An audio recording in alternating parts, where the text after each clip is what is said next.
HS Study Assamole Swagatam.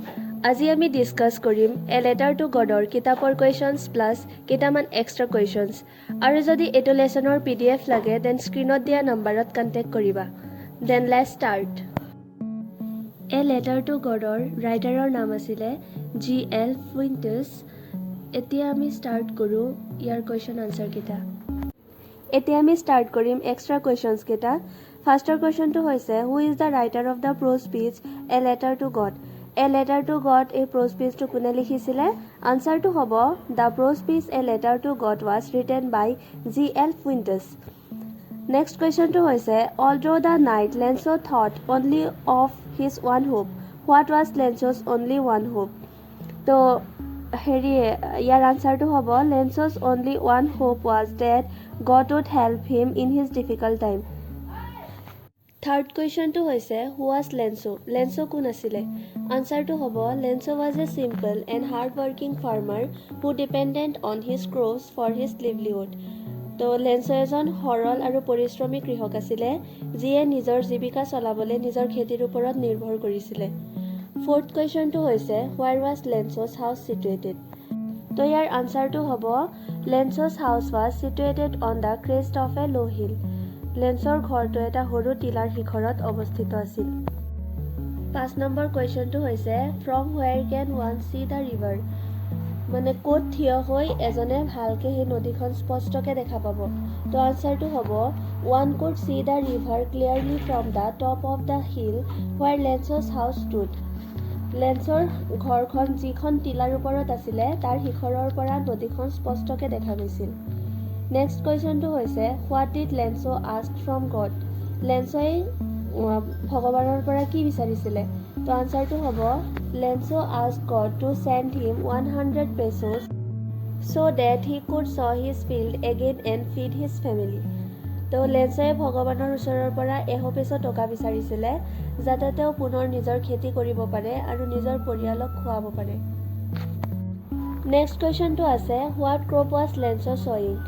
তো ইয়াৰ আনসাৰটো হ'ব Lenso was sowing a corn maize crop. মানে লেন্সয়ে কি শস্য কৰিছিলে? লেন্সয়ে মাকৈ খেতি কৰিছিলে। 8 নম্বৰ কোৱেশ্চনটো হৈছে what did the crop needed before ripening? শস্যবোৰ পকাৰ আগতে কি বিচাৰিছিলে? তো আনসাৰটো হ'ব the crop needed a downpour or at least a shower before ripening. তো ফসলবোৰ পকাৰ আগতে ভাল বৰষুণ বা অন্তত এখন জোৰ বৰষুণৰ প্ৰয়োজন আছিল। Next question to hoise, who is the woman mentioned in the story? The answer to hobo, the woman mentioned in the story was Lenso's wife. Story khonot mention thaka mohila goraki kun asile? Lenso's wife. Next question to hoise, what were the smaller boys of Lenso doing? Lensor horu lora ketae ki kori asile? To answer to hobo, the smaller boys were playing near the house when it started raining. সৰু লৰাকেইটা বৰষুণ আৰম্ভ হোৱাৰ সময়ত ঘৰৰ ওচৰত খেলি আছিল। Then 11 number কোৱেশ্চনটো হৈছে what was Lenso's profession or occupation? আনসাৰটো হ'ব Lenso was a farmer. Lensoৰ profession কি আছিল? তেওঁ এজন দুখীয়া কৃষক আছিল। 12 নম্বৰ কোৱেশ্চনটো হৈছে what were the older boys of Lenso doing? Lensoৰ ডাঙৰ লৰাকেইটাই কি কৰি আছিল? Then answer to hobo, the older boys were working in the field with Lenso. Lensor ডাঙৰ লৰা কেইটায়ে লেন্সৰ হৈতে পথাৰত কাম কৰি আছিল। 13 নম্বৰ কোৱেশ্চনটো আছে what did Lenso hope for? লেন্সয়ে কি আশা কৰিছিলে? Then answer to hobo, Lenso hope for a downpour or at least a shower of rain to nourish his ripe cornfield as his crops desperately needed water to good harvest.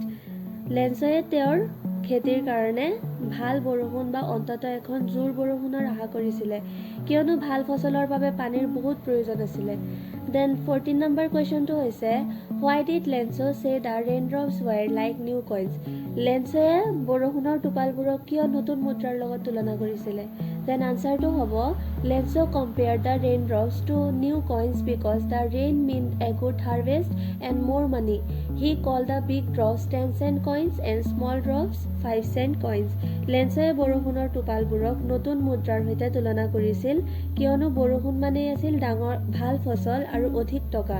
তেওঁ ডাঙৰ টোপালবোৰক 10 চেণ্টৰ মুদ্ৰা আৰু সৰু টোপালবোৰক 5 চেণ্টৰ মুদ্ৰা বুলি কৈছিল।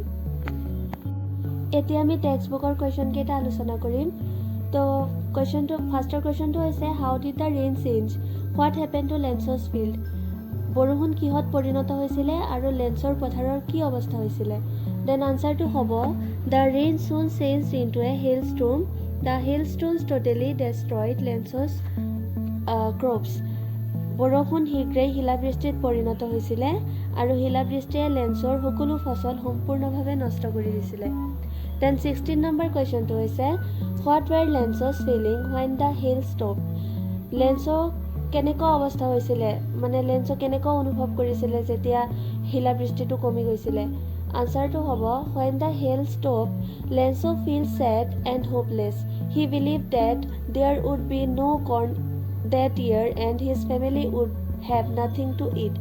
শিলাবৃষ্টি বন্ধ হোৱাৰ পিছত লেন্সো দুখী আৰু নিৰাশ হৈ পৰিছিলে তেওঁ বিশ্বাস কৰিছিল যে সেই বছৰত কোনো মাকৈ নাথাকিব আৰু তেওঁৰ পৰিয়ালে খাবলৈ একো নাপাব 17 নম্বৰ কুৱেশ্যনটো হৈছে who or what did Lenso have faith in what did he do ইয়াত দুটা কুৱেশ্যন আছে এক্সামৰ টাইমত এটাকেও আহিব পাৰে বা দুটা একেলগেও আহিব পাৰে দেন আনচাৰটো হ'ব Lencho had faith in God he wrote a letter to God লেন্সৰ ভগৱানৰ ওপৰত বিশ্বাস আছিলে আৰু তেওঁ ভগৱানলৈ চিঠি লিখিছিলে দেন 18 নম্বৰ কুৱেশ্যনটো হৈছে হু ৰিড দ্য লেটাৰখন কোনে পঢ়িছিলে দেন আনচাৰটো হ'ব the post master read the letter post মাষ্টাৰজনে লেটাৰখন পঢ়িছিলে 19 নম্বৰ কুৱেশ্যনটো হৈছে what did the post master do then post মাষ্টাৰজনে লেটাৰখন পঢ়ি পিছত কি কৰিছিলে দেন আনচাৰটো হ'ব the post master did not want to break Lencho's faith he collected money from his employees and gave a part of his salary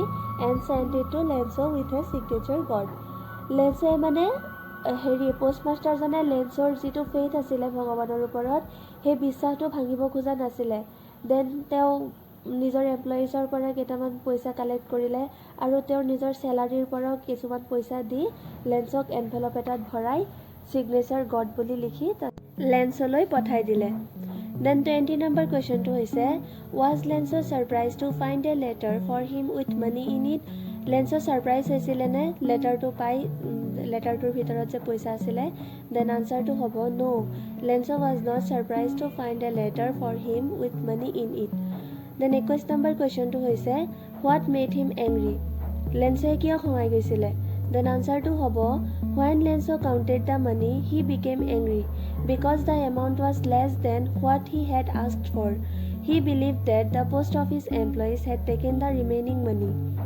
লেন্সয়ে টকা গণি চোৱাৰ পাছত তেওঁ খঙাই গৈছিলে কিয়নো তেওঁ বিচৰা টকাৰ তুলনাত কম পাইছিলে তেওঁ ভাবিছিল যে ডাকঘৰৰ কৰ্মচাৰীয়ে বাকী পইচাখিনি চুৰ কৰি লৈছে নেক্সট কুৱেশ্যনটো হৈছে why does the post master send money to Lencho why does he sign the letter God post মাষ্টাৰজনে লেন্সলৈ পইচা কিয় পঠাইছিলে আৰু তেওঁ গড বুলি ছিগনেচাৰ কিয় কৰিছিলে দেন আনচাৰটো হ'ব the post master send money to Lencho because he never saw' a letter that address to God he did not want to break Lencho's faith in God he sign the letter God so' that Lencho would believe the help truly come from God, not from other people.